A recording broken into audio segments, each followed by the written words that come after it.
Bueno, muy buenas noches a todos. Bienvenidos de nuevo a este estudio del libro de Mateo. Ya vamos esta semana a iniciar el capítulo 21. Ha sido un recorrido muy enriquecedor. Hoy con este capítulo 21, vamos a empezar lo que es la última semana del año de Pasión. Para esto vamos a empezar a leer los versículos del 1 al 11, que es lo que se llama la entrada triunfal. Entonces, síganos con sus Biblias, sus teléfonos, donde ustedes tengan la palabra de Dios o si quieren, pueden seguir esta lectura. Dice, la entrada triunfal. Cuando se acercaban a Jerusalén y llegaron a Betfagé, al monte de los olivos, Jesús envió a 2 discípulos con este encargo. Vayan a la aldea que tienen enfrente y ahí mismo encontrarán una burra atada y un burrito con ella. Desátenlos y tráiganme. Si alguien le dice algo, respóndale que el Señor los necesita, pero que ya los devolverá. Esto sucedió para que se cumpliera lo dicho por el profeta. Digan a la hija de Sión, mira, tu rey viene hacia ti, humilde y montado en un burro, en un burrito crío de bestia de carga. Los discípulos fueron e hicieron como les había mandado Jesús. Llevaron la burra y el burrito y se pusieron encima sus mantos sobre los cuales se sentó Jesús. Había mucha gente que tendía sus mantos sobre el camino. Otros cortaban ramas de los árboles y las esparcían en el camino. Tanto la gente que iba delante de él como la que iba detrás gritaba, Hosana al Hijo de David. Bendito el que viene en el nombre del Señor. Hosana en las alturas. Cuando Jesús entró en Jerusalén, toda la ciudad se conmovió. ¿Quién es este?, preguntaban. Este es el profeta Jesús de Nazaret de Galilea, contestaba la gente. Bueno, allí terminamos lo que es los versículos del 1 al 11. Entonces debemos como repasar un poco, ¿no?, lo sucedido antes de esta entrada triunfal. En el capítulo anterior vimos cómo Jesús, en su último viaje a Jerusalén para asistir a la fiesta de la Pascua, salió de la provincia de Perea, atravesó el río Jordán y llegó a la ciudad de Jericó, que fue lo que vimos la semana pasada. Vimos que allí sanó a 2 hombres ciegos, pero Juan 12 nos narra también una parte de este episodio y nos dice que en ese camino, cuando él está hablando de este tema de la entrada triunfal, dice que en el camino llegó a la casa de sus amigos Marta, María y Lázaro, en la aldea de Betania, ubicada en el monte de los olivos. Entonces se dice que llegó 6 días antes de la Pascua, allí descansó, hicieron una cena en el nombre de él. Y fue allí donde María derramó ese perfume costoso sobre sus pies y los secó con su cabello. Entonces, estos detalles nos los da Juan 12, son como varios del mismo episodio, pero nos están dando diferentes detalles. Entonces dice que después de eso salió a Jerusalén. Y hoy entonces empezamos este capítulo de la entrada triunfal, cuando sale de Betania y llega a la aldea de Betfagé, que está ubicada en el monte de los olivos. Hay algo curioso y es que nosotros sabemos que Jesús, el Hijo de Dios, él tenía esa parte de Dios en él también, y él sabía lo que iba a suceder, él sabía que lo iban a arrestar, que lo iban a condenar, que iba a ser ridiculizado, azotado, él sabía todo lo que iba a padecer, pero, y lo vimos en capítulos anteriores porque él ya se lo había dicho a sus discípulos también, que él tenía que sufrir, morir y ser crucificado allí. Pero miren que sin embargo él tuvo el valor de entrar allí, no solo de entrar, sino de entrar de la manera más pública, cosa que de pronto antes no había hecho. Él entró de una forma, digamos que llamativa, ¿no? Porque toda esa, eh, como esa caravana, entrar en un burrito y que la gente le lanzara ramas y le tendieran y todo lo que gritaban era algo llamativo.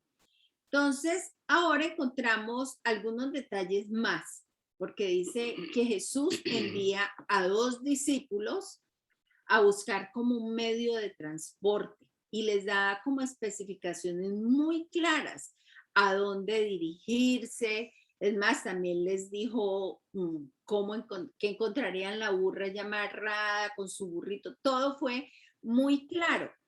Entonces también le dice, traigan a los dos. Entonces lo que vemos aquí, ¿será que el Señor en realidad necesitaba como un transporte? ¿Sería que estaba cansado por lo que había caminado? Muchos preguntarán, bueno, ¿y para qué necesitaría eso? Entonces, lo que podemos ver, que el mismo capítulo nos lo dice, que es el cumplimiento de esa profecía, ¿no? Que había en Zacarías 9:9, que alégrate mucho, hija de Sión, grita de alegría, hija de Jerusalén. Mira, tu rey, nos habla de un rey, viene hacia ti, justo, salvador y humilde. Y viene montado en un burro, es un burrito cría de bestia de carga. Entonces nosotros siempre, pues se tiene uno como la imagen de que un rey es como contradictorio, nos está hablando de un rey pero que viene montado en un burrito. Entonces, Marcos 11 también nos dice que este burrito nunca había sido montado antes. Creemos que por esta razón Mateo nos narra que debían traer también a la mamá, o sea, no era solamente el burrito, sino su mamá, la burra, para que este burrito pequeño que nunca había sido montado, que de pronto estaba todavía muy pegado a su mamá, no tuviera como el miedo de con tanta gente, no se fuera a espantar. Entonces, al ir al lado allí de su mamá, de pronto por eso Mateo nos narra que Jesús le dice, traigan a los dos, o sea, a la mamá y al pollino. Entonces aquí vemos cómo Jesús en su trayectoria en todo este tiempo sigue rompiendo como esos esquemas, esos paradigmas del hombre, ¿no? Porque si es un rey, de pronto la imagen que nosotros tenemos y que hemos visto en películas y lo que se lee, es que el rey siempre tiene el mejor caballo, el caballo más elegante, más bonito, más llamativo. Pues así era que lo hacían los emperadores, los altos funcionarios. Pero hay un dato interesante y es que en el pasado no era así.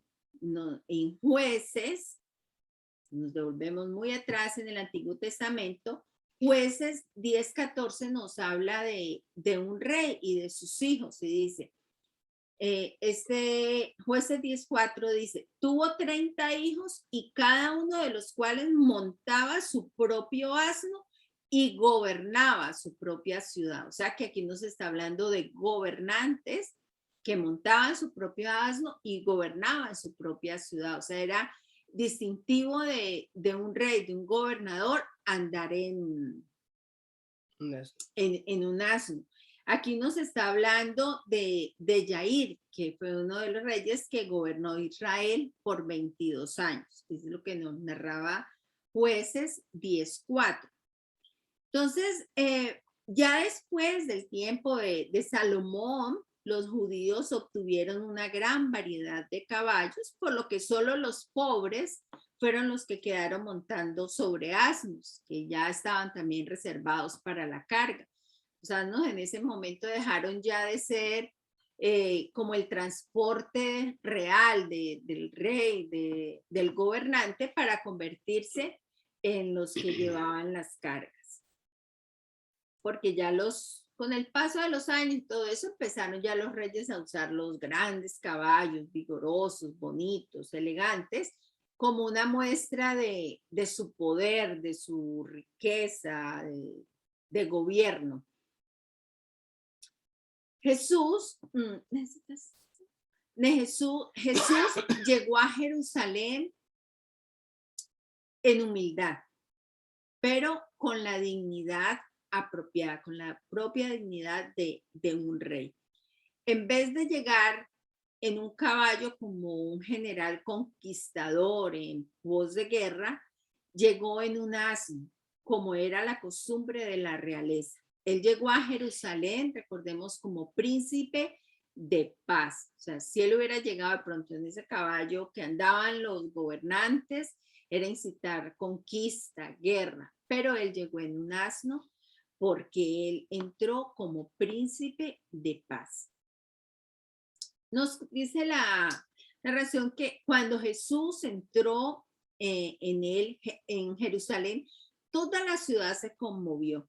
Jesús también mostró con esta entrada que pues no tenía miedo ni de los principales sacerdotes ni de los fariseos. Él sabía de toda esta conspiración para matarlo, sin embargo, llegó abiertamente, en una manera muy pública, a la ciudad y entró como el Mesías. Se nos dice que la multitud le tendía mantos, ramas delante, como una señal de honor, ¿no? Que generalmente era reservada para un rey.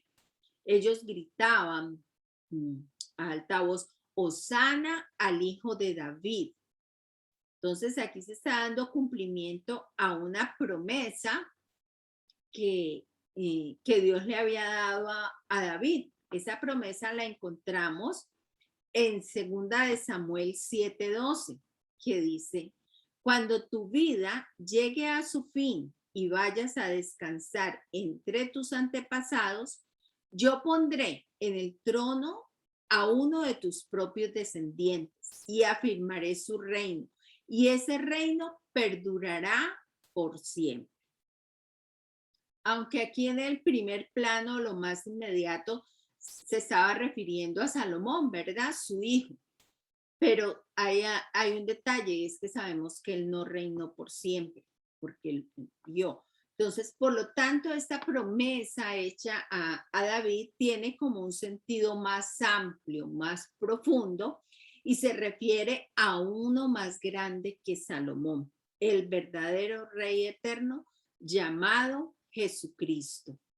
Y no solamente nos lo narra esta 2 de Samuel 7:12, hay muchos versículos más, uno de ellos que de pronto conocemos, hemos escuchado más por los tiempos de la Natividad, Isaías 9:6-7. Dice, porque nos ha nacido un niño, se nos ha concedido un hijo. La soberanía reposará sobre sus hombros y se le darán estos nombres. Consejero admirable, Dios fuerte, Padre eterno, príncipe de paz. Se extenderán su soberanía y su paz y no tendrá fin. Gobernará sobre el trono de David y sobre su reino para establecerlo y sostenerlo con justicia y rectitud desde ahora y para siempre. Esto lo llevará a cabo el celo del Señor Todopoderoso. Entonces, si ven la relación que hay entre esto, que no era solamente para Salomón esa promesa, sino que iba mucho más allá y nos estaba hablando de un reino eterno. Entonces, si vemos en síntesis, ¿no? A la luz del Antiguo Testamento, podemos ver el profundo significado mesiánico de la entrada triunfal a Jerusalén. El Mesías sería un rey que reinaría para siempre en justicia, y nos dice, sentado en el trono de David, ya vimos por qué, sobre el monte de Sión, donde llegaría montado en un asno. Entonces las personas que aclamaban Rey de Israel, Hosana, al traducir, al ver eso, lo que significa era sálvanos.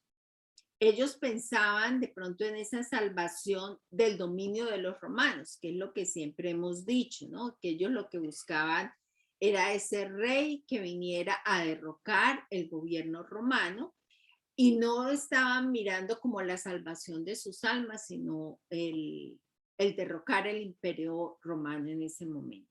Un reino terrenal. Un reino terrenal, no un reino espiritual. Entonces, hoy en día yo creo que muchos acudimos a Jesús pidiendo que nos salve de cosas inmediatas, como el problema que tenemos en el matrimonio con los hijos, falta de trabajo, tantas cosas por las que nosotros llegamos a Jesús buscando esa solución solamente, pero no lo buscamos por la verdadera salvación, que es la salvación de nuestras almas. Entonces, en pocas palabras, muchos de nosotros estamos o hemos estado como estaban aquellas personas que gritaban, Hosana, Hosana, Hosana, buscando, clamándole a ese hombre que iba caminando, iba montado en ese burrito entrando allí. Entonces, muchas veces nosotros estamos también en ese, como en ese estilo, pidiendo solamente por las cosas más inmediatas. Sí, sí, básicamente lo que estaba diciendo mi esposa es lo que vivimos hoy. O sea, de pronto hoy, en esa época ellos querían era el rey para derrocar al imperio romano, pero hoy también buscamos a Dios más para que nos dé trabajo, para que nos dé bendiciones, para que nos sane una enfermedad o para cualquier otra cosa.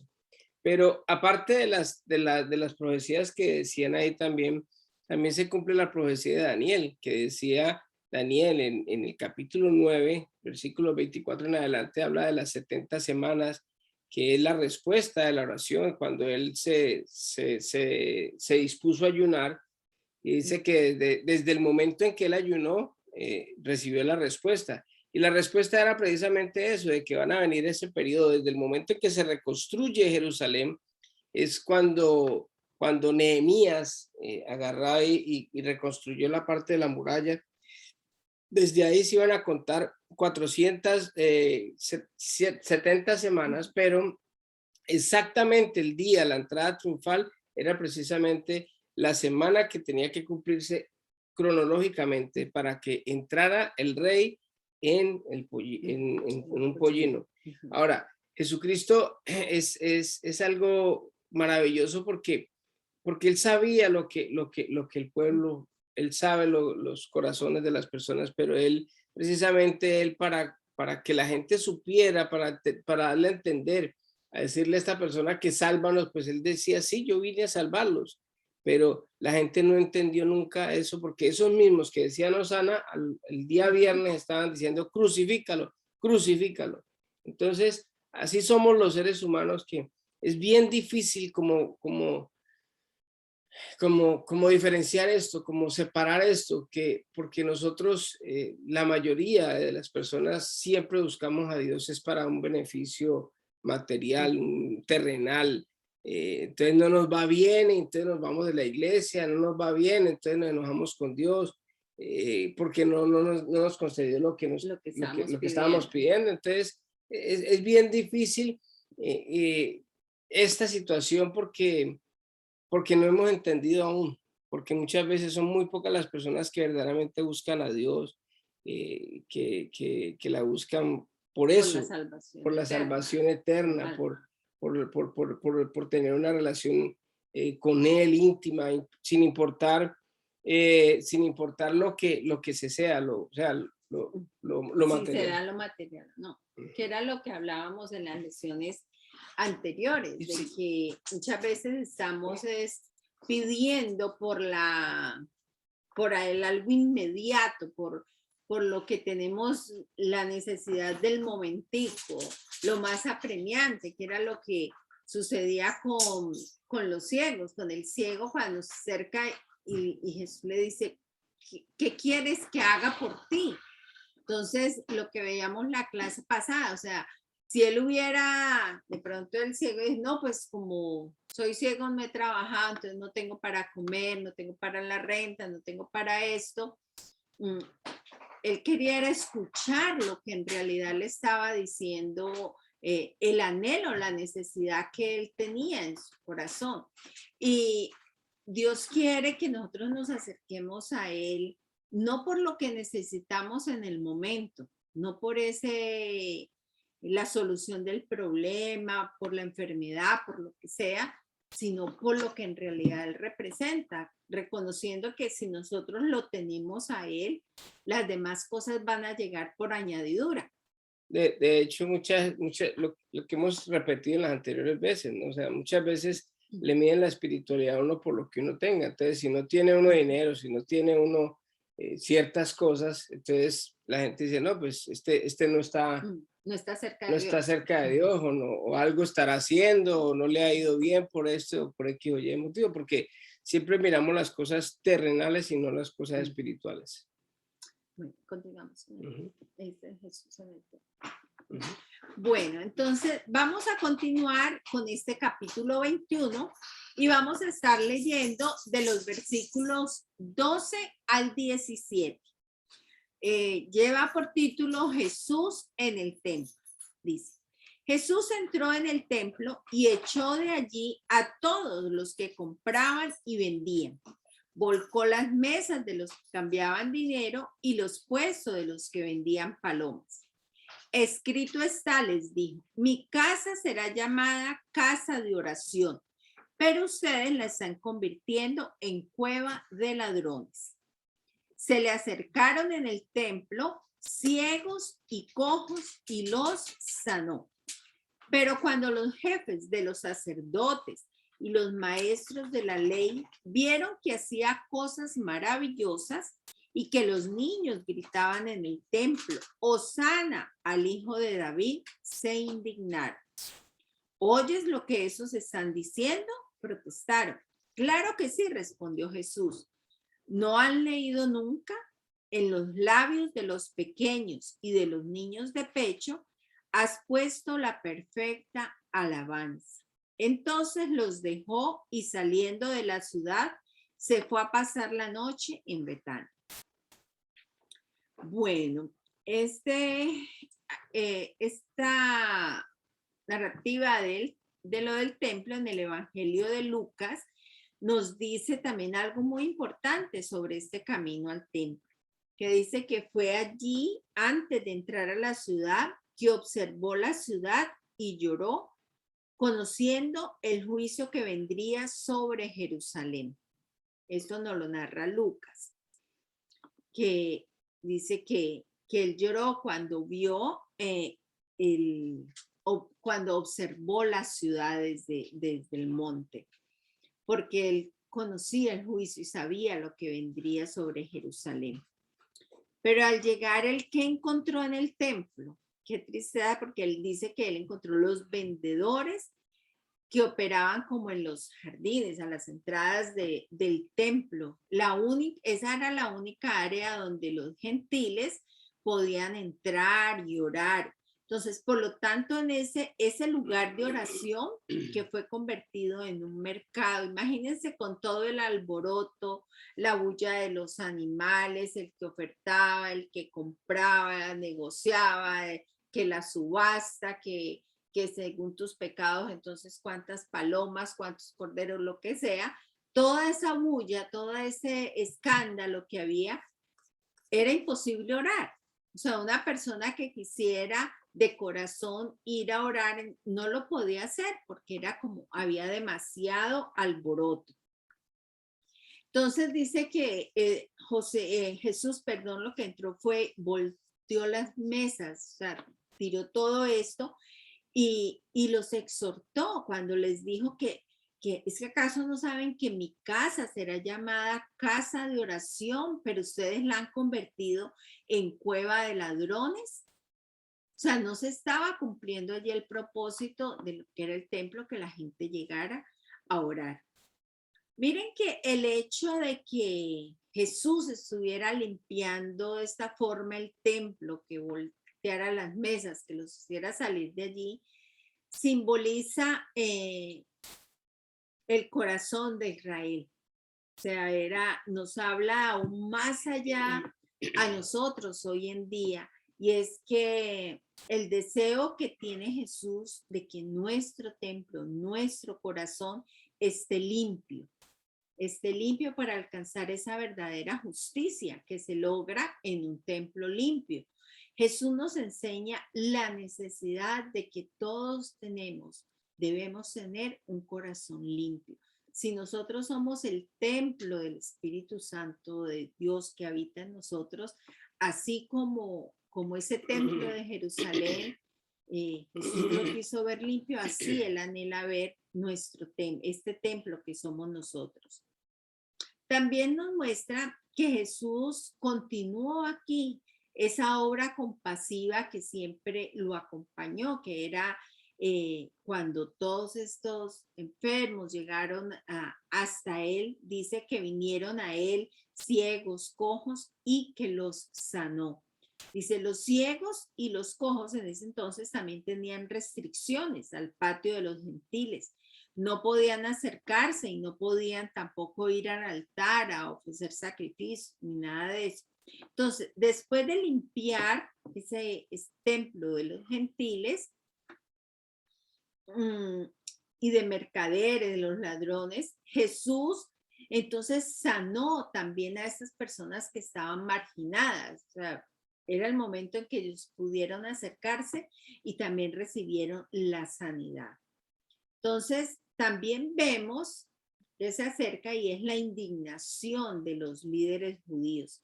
Esa fue como la respuesta de ellos hacia ver todas esas maravillas que estaba haciendo Jesús, cómo la gente lo alababa en los patios. Pero vemos que la hipocresía de los líderes religiosos fue evidente en ese momento, porque era como la codicia, el robo, eso no les molestaba a ellos, ni el bullicio, ni lo que se estaba haciendo, pero lo que les molestó en ese momento fue la alabanza de los niños a Jesús. Y es muy específico esto aquí, cuando habla, porque no dice de la alabanza de los otros, sino de la alabanza de los niños. Entonces, esto nos recuerda lo bonito, cómo ver que los niños pueden tener una relación con Dios y la pureza que hay. Y esa es algo limpio, puro. Pero mire que la forma en que Jesús le respondió a los principales y a esos escribas fue una respuesta muy clara. Dice, sí había escuchado lo que estos dicen y era una alabanza perfecta a los oídos de Dios. Dice, la inocencia y pureza de un niño. Así es que Dios quiere que nos acerquemos a Él. En capítulos anteriores que estudiamos veíamos cómo se expresaba Jesús y cómo nos llamó a que llegáramos a Él como niños, nos acercáramos a Él sin malicia, que le recibiéramos con la confianza que un niño tiene con su padre. Hemos dado muchísimos ejemplos como un niño, si su papá le dice, ven, lánzate, yo te voy a sostener, el niño lo hace. Entonces, esa misma confianza que tiene un niño con su papá terrenal es lo que Dios quiere que nosotros tengamos con Él como Padre. Durante el tiempo de la Pascua, dice que miles y miles de peregrinos se reunían en Jerusalén y era común pues que los hostales, los lugares estuvieran llenos, pero muchos se quedaban en los pueblos más cercanos, por eso nos dice que él se desplazó hasta Betania también, que estaba cerca, para reposar allí la noche. Mira que algo que vemos es la representación del templo en ese momento, es la representación precisamente de un mundo terrenal, de un mundo que está dedicado prácticamente a conseguir. Y hay algo que nos muestra el Señor y es que Él detesta que la iglesia se convierta en eso. Y hay muchas iglesias en este momento que están convertidas en eso, en en un negocio donde se venden muchas cosas, se le tiene de todo, mejor dicho, en la iglesia para que supuestamente para atraerle a la gente, pero eso trae unos beneficios, trae económicos y es lastimoso porque vemos como lo terrenal se mete tanto en lo espiritual y es tan difícil como separar eso terrenal de lo espiritual. El Señor quiere que haya esa purificación en nosotros primeramente, pero también que pueda haber una sana adoración al Señor, que la gente vaya espontáneamente a la iglesia a recibir lo que Dios tiene, a tener ese encuentro con Dios, no a hacer negocio, no porque estoy aburrido, entonces voy a irme para la iglesia porque ya me encuentro con Julanito, Sutanito, ya nos reímos y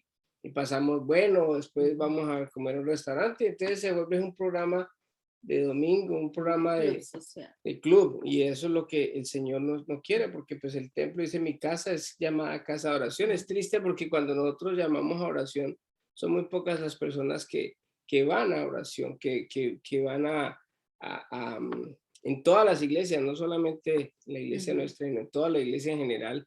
Una, oración, una reunión de oración va muy pocas personas porque desafortunadamente la oración no le interesa a la gente está interesada, o si van a la oración es para hacer su lista de peticiones, y es lo que el Señor no quiere que sea la iglesia, porque la iglesia es el lugar donde nosotros vamos a alimentarnos espiritualmente de lo que Dios quiere. Bien, pues,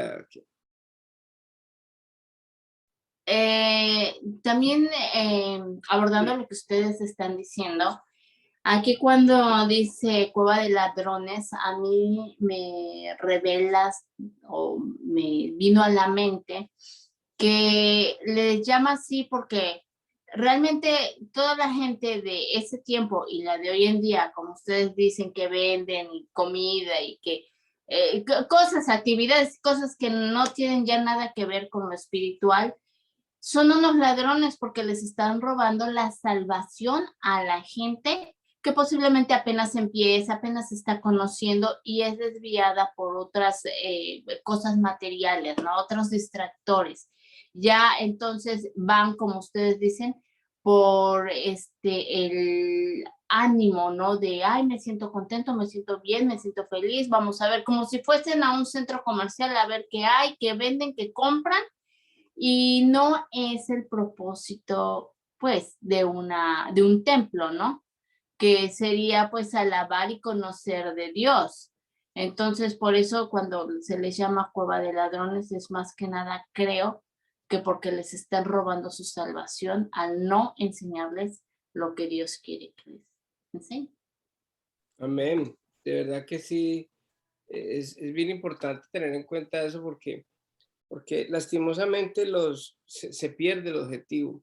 El Señor tiene esa entrada triunfal el domingo que le llamamos nosotros Domingo de Ramos, y precisamente en esa entrada triunfal Él va y hace, o sea, él cumple las profecías, entra como el rey, la gente lo acepta inicialmente como el rey, pero el rey terrenal, y Él muestra después que en el templo qué es lo que está pasando. O sea, ellos Revela.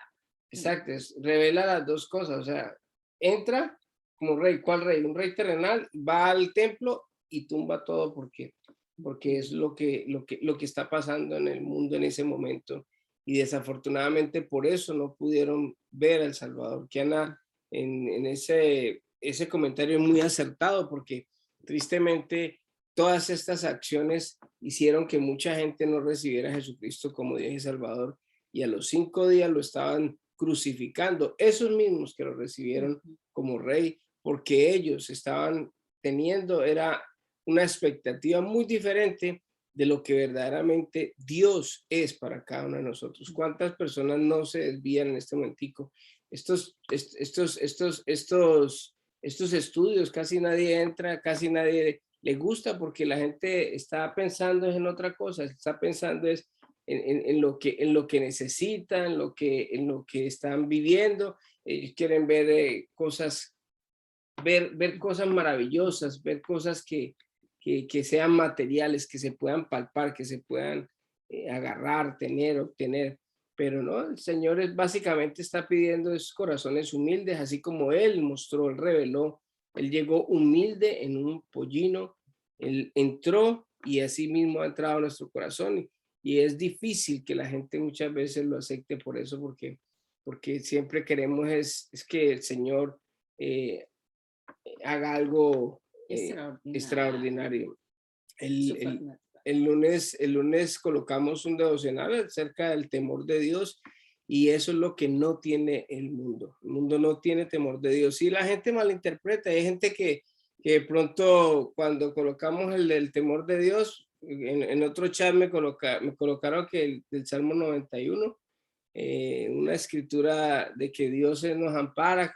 No sé si fue que no entendieron o fue para apoyar eso, pero el hecho de que nosotros tengamos temor de Dios no es un miedo, no es lo que de pronto está pensando la gente de que es que uno está inculcando de que tenemos que tenerle miedo a Dios. No, es temor. ¿Temor qué? Temor reverente a estar alejado de Él, temor reverente a que Él vino a este mundo y se fue, y desafortunadamente, como lloró, viene juicio para todo el mundo. O sea, va a haber un juicio y en ese juicio la gente no está pensando, nadie está pensando el día que yo me muera, ¿qué va a pasar? Todo el mundo cree que la muerte no existe o que eso es una fábula y estamos viviendo aquí y no tenemos en cuenta de que hoy podemos irnos al cielo, hoy podemos tener ese encuentro con Dios cara a cara. ¿Y qué va a pasar con eso? ¿Qué vamos a mostrar? ¿Qué vamos a decir o qué le vamos a mostrar al Señor en ese momentico? Cuando nosotros simplemente estamos pensando de que no, estamos aquí en el mundo y estamos haciendo proyectos y estamos pensando en esto y pensando en lo otro y no sé qué, no sé cuándo, y le hemos dado la espalda a Dios. Porque si verdaderamente nosotros tuviéramos el temor a Dios, habría muchas cosas de las que tenemos que hacer que haríamos, y habría muchas cosas de las que no debemos de hacer que no haríamos. Entonces, la cosa se cambiaría porque uno tendría un respeto a las cosas de Dios. Hoy en la televisión, en toda parte, en las películas, eso no se muestra sino toda hora cosas que incitan al pecado, que la gente no le importa cómo andan, los hijos no importa cómo estén los hijos, si están haciendo lo que sea, porque como no hay temor de Dios, entonces como que cada quien haga lo que quien haga lo que quiera. Entonces, esta reflexión del día de hoy nos lleva también a pensar en eso, cómo estamos teniendo la relación con Dios. Estamos teniendo un trueque, le estamos simplemente cuando oramos es para hacerle recordarle la lista de peticiones, o si verdaderamente estamos teniendo un encuentro con Dios como debe ser, si tenemos temor de Dios, si lo que hacemos lo hacemos para Dios, o si simplemente estamos yendo para obtener lo que no obtuvimos afuera. Muchas personas, el primero que me incluyo soy yo, y yo lo hablaba, yo muchas veces afuera del mundo traté de buscar muchas cosas y después cuando yo vi que no pude y fracasé, me metí de pronto acá a la iglesia, de pronto a conseguir esas cosas que de pronto no había conseguido en el mundo. Entonces como que voltea uno el mundo a conseguir las cosas en la iglesia. Y entonces es una bonita reflexión para que cada uno de nosotros sepamos que Jesucristo es rey, pero en nuestro corazón, y donde manda el rey, no manda el súbdito. Y si él es rey de mi corazón, entonces en mi corazón se tiene que hacer lo que el rey diga. Punto.